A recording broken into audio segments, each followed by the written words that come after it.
അപ്പനോടൊപ്പം ട്രെയിനിൽ യാത്ര ചെയ്ത 24-കാരൻ എല്ലാം അത്ഭുതത്തോടെയാണ് നോക്കിക്കണ്ടത്. ജനാലിലൂടെ പുറത്തേക്ക് നോക്കിക്കൊണ്ട് അവൻ അപ്പനോട് ഉറക്കി വിളിച്ചു പറഞ്ഞു, അപ്പാദ്യം നോക്കിയേ, മരങ്ങളെല്ലാം പിന്നോട്ടാണ് ചലിക്കുന്നത്. അത് കേട്ട് ക്യാബിനിലുണ്ടായിരുന്ന സഹയാത്രികരെല്ലാവരും പൊട്ടിച്ചിരിച്ചു. വീണ്ടും അവൻ പറഞ്ഞു, അപ്പാ, മേഘങ്ങളെല്ലാം നമ്മളോടൊപ്പം ഓടി വരുന്നത് കാണാൻ എന്തൊരു ഭംഗിയാണ്. അപ്പോഴും അവരിലെല്ലാവരും പൊട്ടിച്ചിരിക്കുന്നു.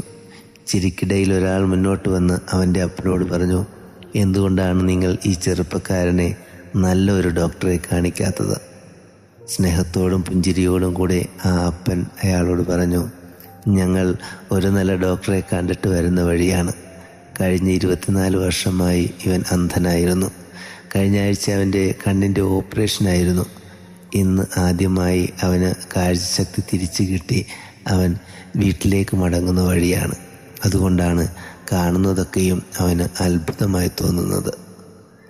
പ്രിയരെ, നമ്മുടെ ജീവിതത്തിലും നമ്മൾ കണ്ടുമുട്ടുന്ന വ്യക്തികൾക്കെല്ലാം അവരുടെ ജീവിതത്തിൽ പിന്നിൽ ഒരു കഥയുണ്ട്. പലപ്പോഴും ആ കഥയറിയാതെ നമ്മൾ അവരെ വിധിക്കാറുണ്ട്. ഇന്ന് നമുക്ക് നമ്മുടെ കൂടെ ചരിക്കുന്നവരെ വിധിക്കുമ്പോൾ അവരുടെ ജീവിതത്തിന് പിന്നിലെ കഥയറിഞ്ഞ് വിധിക്കാം. അല്ലെങ്കിൽ നമ്മുടെ വിധികളെല്ലാം തെറ്റായി പോകുമെന്നേ. God bless you.